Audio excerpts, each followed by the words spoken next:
अस्सलाम वालेकुम। Introduction to web development. आज हम इस कोर्स का फोर्थ लेक्चर स्टार्ट करेंगे। आज के लेक्चर में हम सबसे पहले इमेज टैग को कवर करेंगे। जैसा कि अपने लास्ट लेक्चर में देखा था कि अगर आपने एचटीएमएल पेज के अंदर इमेज को ऐड करना है तो उसका क्या तरीकाकार है, इसको आज हम डिटेल से देखेंगे। इसके बाद हम पेज के अंदर एचटीएमएल लिंक्स को ऐड करना सीखेंगे। लिंक्स क्रिएट करने के बाद हम ये देखेंगे कि अगर आपने टेबल को ऐड करना है एक एचटीएमएल पेज के अंदर तो टेबल कैसे ऐड किया जाता है। एचटीएमएल टेबल्स सीखने के बाद हम एंड पे टेक्स्ट फॉर्मेटिंग सीखेंगे। टेक्स्ट फॉर्मेटिंग का मतलब ये है कि अगर आपने टेक्स्ट को बोल्ड करना है या इटैलिक करना है तो उसका क्या तरीकाकार है। तो आज के लेक्चर में हम ये 4 चीज़ें कवर करेंगे। आज के लेक्चर के लिए एक बेसिक एचटीएमएल का पेज हमने पहले क्रिएट कर लिया है जिसके अंदर स्टैंडर्ड एचटीएमएल टैग्स हैं जैसे कि doc type, HTML, head, title और बॉडी। ये पेज डेस्कटॉप के ऊपर लेक्चर 4_html के नाम से सेव किया हुआ है, जैसा कि आप यहाँ पे देख सकते हैं लेक्चर 4_html। इसके अलावा डेस्कटॉप के ऊपर हमारे पास एक फाइल है picture1.jpg। अब हम ये देखते हैं अगर ये picture1 की फाइल आपने इस पेज के अंदर ऐड करनी है तो उसका क्या तरीका है। पिक्चर को पेज के अंदर ऐड करने के लिए हम img का टैग यूज़ करेंगे। img लिखेंगे, फिर उसके बाद सोर्स बताएंगे, इक्वल, डबल कोट्स, क्लोज करेंगे और यहाँ पे हम फाइल का नाम लिखेंगे। फाइल का नाम था picture1.jpg। ठीक है, इसके बाद इस पेज को सेव कर लें। सेव करने के बाद वेब ब्राउज़र में इसी पेज को रिफ्रेश करें तो यहाँ पे देखें आपके पास पिक्चर लोड हो गई है। एक चीज़ का ख्याल रखें कि पिक्चर1 की फ़ाइल और एचटीएमएल फाइल हमारे पास दोनों एक ही जगह पर हैं। एक ही जगह पर से मुराद यानी दोनों हमारे पास डेस्कटॉप के ऊपर हैं। अब हम एक काम करते हैं कि इस फाइल को इमेजेस के एक फोल्डर के अंदर मूव कर देते हैं। आपने पिक्चर1 की फाइल को जो कि पहले डेस्कटॉप के ऊपर थी उसको इमेजेस के फोल्डर के अंदर मूव कर दिया है। पेज को दोबारा से रिफ्रेश करें तो अब आप ये देखेंगे कि यहाँ पर फाइल लोड नहीं हुई। उसकी वजह यह है कि डेस्कटॉप के ऊपर अब यहाँ पे फाइल नहीं है। अगर आपने इमेजेस के फोल्डर के अंदर से एक फाइल को एचटीएमएल पेज के अंदर ऐड करना तो उसके लिए हम यहाँ पे ये चेंज करेंगे कि हमने खाली पिक्चर का नाम नहीं लिखना बल्कि हमने फोल्डर का नाम भी लिखना। हम यहाँ पे लिखेंगे इमेजेस जो कि फोल्डर का नाम था, फिर फॉरवर्ड स्लैश, फिर पिक्चर1। इसके बाद आप सेव कर लें। सेव करें और दोबारा से पेज को लोड करें। अब आप देखेंगे दोबारा से मेरे पास यहाँ पे पिक्चर शो हो गई है। इसका मतलब ये है कि जब भी आपने इमेजेस को ऐड करना है तो अगर तो वो किसी फोल्डर के अंदर पड़ी हुई है तो फिर आप फोल्डर के नाम के बाद फॉरवर्ड स्लैश लिखेंगे, फॉरवर्ड स्लैश के बाद फाइल का नाम लिखेंगे। जब आप एक वेबसाइट क्रिएट करते हैं तो यूजुअली तौर पे आप इमेजेस का फोल्डर क्रिएट करते हैं और उस फोल्डर के अंदर उस वेबसाइट से रिलेटेड तमाम पिक्चर्स को ऐड करते हैं। तो यहाँ तक हमने ये तरीका देखा है कि अगर आपने एक इमेज को फाइल एचटीएमएल पेज के अंदर ऐड करना है तो उसका क्या तरीका है। अब हम देखते हैं कि अगर आपने इस पिक्चर की विड्थ और हाइट को चेंज करना है तो उसका क्या तरीका है। मिसाल के तौर पर हम यहाँ पे लिखते हैं width equal to double quotes 100 और हाइट इक्वल डबल कोट्स 100 और इसके बाद पिक्चर को सेव करें, फाइल को सेव करें। फाइल को सेव करने के बाद वेब ब्राउज़र में दोबारा से पेज को लोड करें। अब आप यहाँ पे देखें इसकी विड्थ और हाइट पिक्चर की चेंज हो गई है। अगर आपने खाली नंबर्स लिखे हैं तो इसका मतलब ये आपने विड्थ और हाइट पिक्सल्स के अंदर दी है। तो अब ये 100 बाई 100 पिक्सल्स की पिक्चर यहाँ पर शो हो रही है। अगर आप यहाँ पे परसेंटेज लिखेंगे तो इसका मतलब फिर आपके पास यहाँ पर विड्थ और हाइट परसेंटेज के अंदर हम आप डिफाइन करें और परसेंटेज में डिफाइन करने के बाद इस पेज को सेव करें। सेव करने के बाद दोबारा से रिफ्रेश करें। अब आप देखिए कि आपके पास आपने 100 लिखा तो कि पिक्चर आपके पूरे पेज के ऊपर शो हो रही है क्योंकि आपने 100% हाइट लिखा है, 100% विड्थ डिफाइन किया है। ठीक है, तो अगर आपने परसेंट में डिफाइन करना तो आप परसेंट का साइन ऐड करेंगे, अदरवाइज बाय डिफॉल्ट ये आपके पास पिक्सल के अंदर होगी। विड्थ और हाइट को सेट करने के बाद हम एक और प्रॉपर्टी सीखते हैं जिसको हम कहते हैं ALT। ALT का मतलब है अल्टरनेटिव इंफॉर्मेशन या अल्टरनेटिव टेक्स्ट। इस प्रॉपर्टी के अंदर हम इस इमेज से रिलेटेड टेक्स्ट को डिफाइन करते हैं। मिसाल के तौर पर हम यहाँ पे लिखते हैं ALT equal double quotes this is landscape. अब ये टेक्स्ट कब काम आता है? पेज को सेव करें, सेव करने के बाद यहाँ पे रिफ्रेश करें। जब आप रिफ्रेश करेंगे तो आप देखेंगे यहाँ पे इमेज लोड हो रही है, लेकिन अल्टरनेटिव टेक्स्ट यहाँ पे लिखा हुआ नज़र नहीं आ रहा। अल्टरनेटिव टेक्स्ट तब काम आता है जब एक ऐसा मसला बन जाए कि आपके पास यहाँ पे पिक्चर लोड ना हो रही हो किसी वजह से।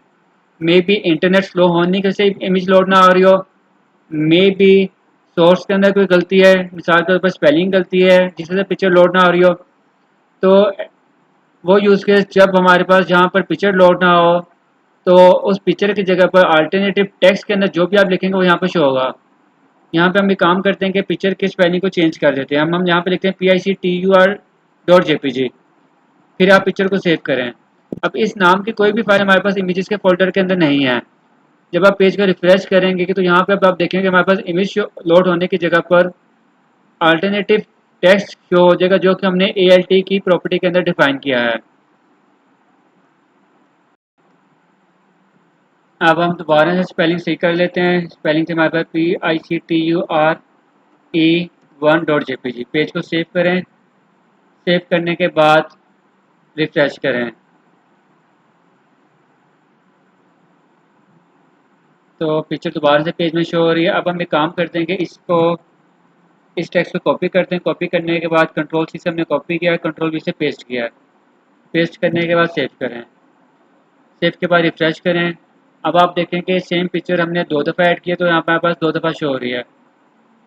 अब अगर आपने इस सेकंड पिक्चर को राइट साइड पे पेज में ऐड करना है तो इसके लिए हम एक नई प्रॉपर्टी देखेंगे। उस प्रॉपर्टी को हम कहते हैं स्टाइल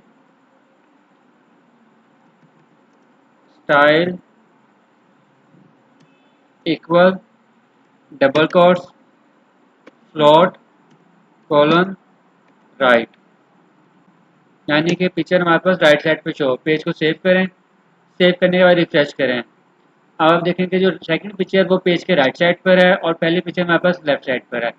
बाय डिफ़ॉल्ट जो फर्स्ट पिक्चर है वो लेफ्ट साइड पे शो हो रही है और राइट साइड पे दूसरी पिक्चर इसलिए शो हो रही है क्योंकि हमने एक नई प्रॉपर्टी ऐड की स्टाइल की, स्टाइल इक्वल फ्लोट, और फ्लोट में हमने बताया है राइट। ठीक है, तो अगर आपने इसकी पोजीशन चेंज करनी है तो उसके लिए फ्लोट राइट या लेफ्ट यूज़ किया जाता है। फ्लोट की प्रॉपर्टी सीखने के बाद अब हम एक और काम करेंगे। अगर आपने इस HTML पेज की बॉडी के अंदर बैकग्राउंड इमेज ऐड करनी है तो उसका क्या तरीका है। अब हम एक काम करते हैं कि इस कोड इस सेक्शन को कमेंट कर लेते हैं। कमेंट करने का तरीका जैसे हमने लास्ट सेक्शन में देखा था उस तरीके से हम इसको कमेंट करते हैं ताकि बाय डिफ़ॉल्ट ये पिक्चर हमारे पास शो ना हो। ठीक है, सेव करें, सेव करने और रिफ्रेश करें तो अब हमारे पास एक एम्प्टी पेज यहाँ पे शो हो रहा है क्योंकि हमने ये दोनों टैग्स को कमेंट के सेक्शन में ऐड कर लिया है। अब अगर आपने बैकग्राउंड पिक्चर ऐड करनी है, बॉडी के सेक्शन में बैकग्राउंड पिक्चर ऐड करनी है तो हम बॉडी के सेक्शन में जाएंगे। यहाँ पे अब हम प्रॉपर्टी डिफाइन करेंगे थ्रू स्टाइल। हम यहाँ पे कहेंगे स्टाइल इक्वल डबल कोट्स और यहाँ पे हम अब एक प्रॉपर्टी डिफाइन करेंगे बैकग्राउंड इमेज की, बैकग्राउंड इमेज। ठीक है, फिर कॉलन, कॉलन के बाद हम लिखेंगे URL और URL के अंदर हम फिर सिंगल कोट्स के अंदर फाइल का नाम बताएंगे। फाइल हमारे पे पड़ी है images1images/picture1.jpg। ठीक है, अब यहाँ पे पेज को सेव करें, सेव करने के बाद रिफ्रेश करें तो आप यहाँ पे देखेंगे जो पूरा पेज है, पेज की बॉडी के अंदर ये इमेज शो हो रही है।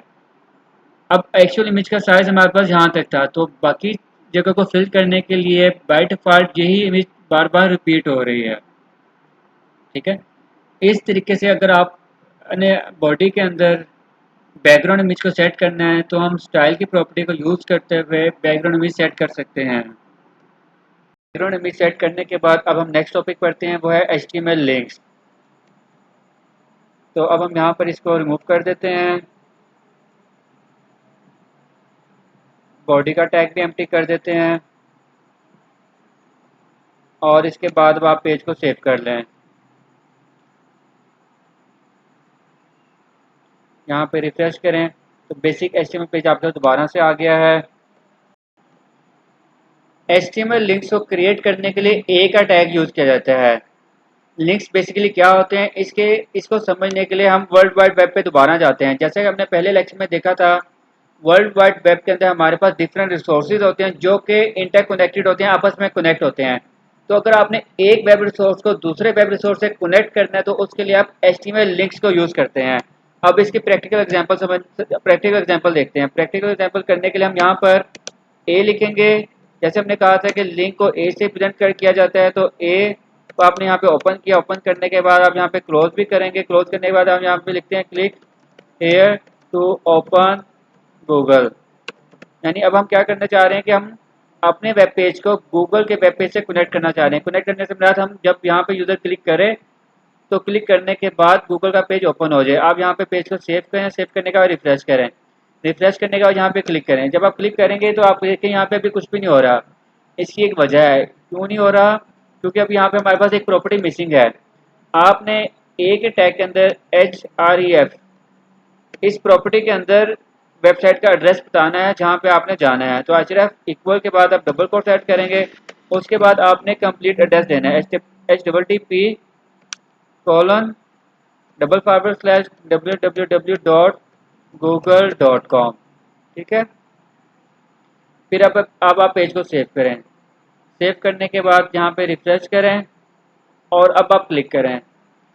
अब आप यहाँ पे जैसे आपने क्लिक किया तो आप देखें आपके पास वेबसाइट के इस पेज पे गूगल का पेज ओपन हो गया है और एड्रेस बार में भी आपके पास गूगल का एड्रेस आ रहा है। पहले यहाँ पे कौन सा एड्रेस आ रहा था, बैक करते हैं। बैक करके देखें आपके पास लोकल पेज का एड्रेस आ रहा था। तो इसका मतलब लिंक आपने क्यों यूज़ किया है, आपने lecture4_html पेज में से गूगल के वेबसाइट को ओपन करने के लिए, कनेक्ट करने के लिए लिंक का टैग यूज़ किया है। और लिंक हम HTML कैसे करते हैं, हम ए का टैग यूज़ करते हैं। ए के अंदर href की प्रॉपर्टी डिफाइन करते हैं और href की प्रॉपर्टी के अंदर हम कंप्लीट एड्रेस बताते हैं। ये जो एड्रेस हमने HTTP से शुरू किया इसको हम एब्सोल्यूट एड्रेस कहते हैं। ठीक है, यानी कि एब्सोल्यूट एड्रेस का मतलब है कि कंप्लीट एड्रेस आपने बताना है जिस साइट के ऊपर नेविगेट करना है। तो इस तरीके से आप एक वेबसाइट के अंदर लिंक्स को ऐड कर सकते हैं। लिंक्स कवर करने के बाद अब हम नेक्स्ट टॉपिक की तरफ जाते हैं जो कि है HTML टेबल्स। HTML टेबल्स हम इसलिए यूज़ करते हैं अगर आपने इंफॉर्मेशन को रोज एंड कॉलम्स की फॉर्म में शो करना हो। तो अब इसको हम क्रिएट करके देखते हैं। HTML टेबल क्रिएट करने के लिए टेबल का टैग यूज़ होता है। तो अब हम यहाँ पे टेबल का टैग ऐड करेंगे। टेबल का टैग हमने यहाँ पे ओपन किया है। ओपन करने के बाद अब हम यहाँ पर क्लोज करेंगे। तो बेसिकली अब हमने टेबल का टैग ऐड कर लिया है। एक टेबल के अंदर रोज़ होती हैं और रोज़ के साथ कॉलम्स होते हैं। रो को ऐड करने के लिए tr का टैग यूज़ किया जाता है। tr का टैग आपने ओपन किया उसके बाद क्लोज किया है। ठीक है, tr का मतलब टेबल रो। अब हम सबसे पहले टेबल की हेडिंग डिफाइन करेंगे। हेडिंग डिफाइन करने के लिए th का टैग यूज़ किया जाता है। तो यहाँ पे आपने th का टैग ओपन किया है, ओपन के बाद क्लोज भी करना है। ठीक है, अब यहाँ पे अगर आपने एक टेबल के अंदर दो कॉलम डिफाइन करने हैं तो हमने फिर दो दफ़ा हेडिंग्स हर कॉलम के लिए अलग अलग हेडिंग डिफाइन करेंगे। तो ये फर्स्ट कॉलम की हेडिंग होगी। इसी तरह से हम दूसरे कॉलम की भी हेडिंग को डिफाइन करते हैं। तो हमने कॉपी पेस्ट कर लिया Ctrl+C और Ctrl+V से। अब अज्यूम करते हैं कि पहले कॉलम में हमने एक यूज़र के नेम को शो करना है और दूसरे कॉलम में हमने उसके सिटी को शो करना है। तो यहाँ पे अब आपने देखें कि आपने एक टेबल क्रिएट करने के लिए टेबल का टैग अभी तक ऐड किया है। टेबल के अंदर एक रो को क्रिएट करने के लिए tr का टैग ऐड किया है और पहली रो हम एज अ हेडिंग यूज़ कर रहे हैं और हम अज्यूम करें कि इस टेबल के अंदर हमारे पास दो कॉलम है। तो पहले कॉलम के लिए हमने नेम की हेडिंग यूज़ की है और दूसरे कॉलम के लिए हमने सिटी की हेडिंग यूज़ किया है। यहाँ तक अब आपने भी टेबल क्रिएट किया, इसको सेव करें। सेव करने के बाद यहाँ पे रिफ्रेश करें। तब आप यहाँ पे देखें कि नेम एंड सिटी आपके पास रोज़ और कॉलम्स की फॉर्म में शो हो रहा है। अभी रोज़ और कॉलम विजिबल नहीं है। इसको विजिबल करने के लिए हम यहाँ पर बॉर्डर भी ऐड कर देते हैं। बॉर्डर इक्वल अज्यूम करें 1। ठीक है, सेव करने के बाद रिफ्रेश करें। अब आप यहाँ पे देखिए मेरे पास जो इस टेबल की फर्स्ट रो बनी है, फर्स्ट रो में पहला कॉलम है नेम और दूसरा कॉलम है सिटी। अभी तक हमने सिर्फ टेबल की हेडिंग डिफाइन की है। अब हम इसका डाटा डिफाइन करते हैं। डाटा डिफाइन करने के लिए अब हम अब हमने एक रो को ऐड करना है, तो अगर आपने एक और रो को ऐड करना है तो अब हम कौन सा टैग यूज़ करेंगे, टी आर का। टी आर का टैग एक दफ़ा और दोबारा यूज़ करेंगे ताकि हम एक नई रो को ऐड कर सकें, ठीक है। और अब इस रो के अंदर हमने कॉलम्स डिफाइन करने हैं, तो डाटा के लिए कॉलम जो यूज़ होते हैं वो टी एच नहीं यूज़ होगा, वो हमारे पास टी डी यूज़ होगा, टेबल डाटा, ठीक है। टेबल डाटा का आपने कॉलम ओपन किया है, टैग ओपन किया, टैग ओपन करने के बाद हम क्लोज भी करेंगे। तो ये जो भी हमने फर्स्ट दफ़ा टी डी लिखा है ये हमारे पास नेम के लिए होगा, इसको हमने कंट्रोल सी किया, कंट्रोल सी के बाद कंट्रोल वी किया, कॉपी पेस्ट कर लिया। तो फर्स्ट हम पहले लिखते हैं यहाँ पे अलिशबा लिखते हैं, और यहाँ पे हम लिखते हैं सिटी, एज्यूम करें लाहौर लिखा है, ठीक है। तो ये अब इसको यहाँ पे सेव करें, सेव करने के बाद रिफ्रेश करें। अब आप देखिए मेरे पास जो टेबल है उस टेबल के अंदर हेडिंग के बाद सेकंड रो क्रिएट किया, उसमें फर्स्ट नेम अलिशबा लिखा हुआ है और सिटी के अगेंस्ट लाहौर है, ठीक है। तो जो रो हमने क्रिएट की थी वो टी आर के टैग से क्रिएट की थी, और जो रो का डाटा था, कॉलम का डाटा, वो हमने टी डी के टैग से क्रिएट किया था। अब हमने अगर एक और रो को ऐड करना है तो हम इसी को कॉपी करें और इसको यहाँ पर पेस्ट कर लें, ठीक है। अब पेस्ट कर लिया तो अब आपने अगर यहाँ पे हम नाम चेंज करते हैं, हम यहाँ पे लिखते हैं इब्राहिम और सिटी हम लिख देते हैं बार्सिलोना, ठीक है। सेव करें, सेव करने के बाद रिफ्रेश करें। तो अब यहाँ पे देखें कि टेबल के अंदर हमारे पास एक और रो क्रिएट हो गई है जिसके अंदर सेकंड नंबर पे सेकंड जो रो है डाटा की, उसमें नेम इब्राहिम है और सिटी बार्सिलोना है, ठीक है। और यहाँ पे देखें टेबल के अंदर जो इन्फॉर्मेशन शो हो रही है, रोज रोज हमारे पास जैसे पहली रो हेडिंग के रो है नेम, सेकंड रो अलिशबा जहाँ पे लिखा हुआ है इब्राहिम है, थर्ड रो रोज और कॉलम्स की फॉर्म में हम डाटा को शो कर रहे हैं। तो टेबल्स क्रिएट करने के लिए भी हमने देख लिया है कि टेबल का टैग यूज़ करते हैं, बॉर्डर इक्वल टू 1 हमने लिखा ताकि हमारे पास टेबल विजिबल हो जाए। टी आर रो क्रिएट करने के लिए यूज़ करते हैं, हेडिंग के लिए हम टी एच का टैग यूज़ करेंगे, और कॉलम के लिए हम डाटा के लिए हम टी डी का यूज़ करेंगे। अगर आपने एक और कॉलम ऐड करना है तो हम यहाँ पर एक और कॉलम ऐड कर सकते हैं दोबारा से टी एच के लिए, ठीक है। एज्यूम करें यहाँ पे हम लिखते हैं एज, ठीक है। जैसे ही आपने एक कॉलम ऊपर ऐड किया है तो अब हमने इसका डाटा भी ऐड करना है। डाटा करने के लिए ऐड करने के लिए हम यहाँ पे इसको कॉपी करेंगे और यहाँ पे हम लिख देते हैं एज्यूम करें फॉर, और यहाँ पे भी हम फिर टी डी का एक कॉलम ऐड कॉपी करेंगे और यहाँ पे हम लिख देते हैं टू। पेज को सेव करें, सेव करने के बाद रिफ्रेश करें। अब आप देखें मेरे पास टेबल के अंदर कंप्लीट कॉलम ऐड हो गया जिसके अंदर एज का एक कॉलम बन गया जिसमें अलिशबा की एज 4 मेरे पास नज़र आ रही है और इब्राहिम की एज 2 नज़र आ रही है। तो अब आप इस तरीके से टेबल्स को क्रिएट कर सकते हैं। टेबल क्रिएट करने के बाद अब हम आज का लास्ट टॉपिक देखते हैं जो कि है HTML text formatting. HTML text formatting से मुराद ये है कि अगर आपने टेक्स्ट को चेंज करना है, मिसाल के तौर पे इटैलिक फॉर्म में शो करना है या बोल्ड फॉर्म में शो करना है, तो उसका क्या तरीका होता है। अब हम एग्जांपल के तौर पे देखते हैं। फर्स्ट करें आपने यहाँ पे जो लाहौर लिखा हुआ है इसको आपने इटैलिक में शो करना है। इटैलिक करने के लिए हम एम्फसाइज का टैग यूज़ करते हैं जिसको हम ईएम से रिप्रेजेंट करते हैं। ईएम लिखेंगे हम यहाँ पर, ईएम के बाद यहाँ पे हम इसको ओपन करने के बाद क्लोज कर रहे हैं, ठीक है। क्लोज किया है, क्लोज करने के बाद पेज को सेव करें, सेव करने के बाद रिफ्रेश करें। अब आपने रिफ्रेश किया तो अब यहाँ पे देखें लाहौर आपके पास इटैलिक फॉर्म में शो हो रहा है, ठीक है। तो इटैलिक के लिए आपने एम्फसाइज का टैग यूज़ करना है जिसको हम ईएम से रिप्रेजेंट कर रहे हैं। अगर आपने टेक्स्ट टेक्स्ट को बोल्ड करना है तो बोल्ड करने के लिए हम यहाँ पर स्ट्रॉन्ग का टैग यूज़ करेंगे। ज्यूम करते हैं हमने बार्सिलोना को बोल्ड करना है, तो आपने बार्सिलोना को बोल्ड करने के लिए स्ट्रॉन्ग का टैग ओपन किया, ओपन करने के बाद उसको क्लोज कर रहे हैं। क्लोज करने के बाद पेज को सेव करें, सेव करने के बाद आप यहाँ पे रिफ्रेश करें। यहाँ पे देखें आपके पास टेक्स्ट बोल्ड हो गया है। तो आज के लेक्चर में आपने क्या क्या चीज़ें कवर की हैं। आपने टेक्स्ट फॉर्मेटिंग कवर की है, टेबल को कवर किया है, एचटीएमएल लिंक बनाने सीखे हैं और इससे पहले इमेज का टैग कवर किया है।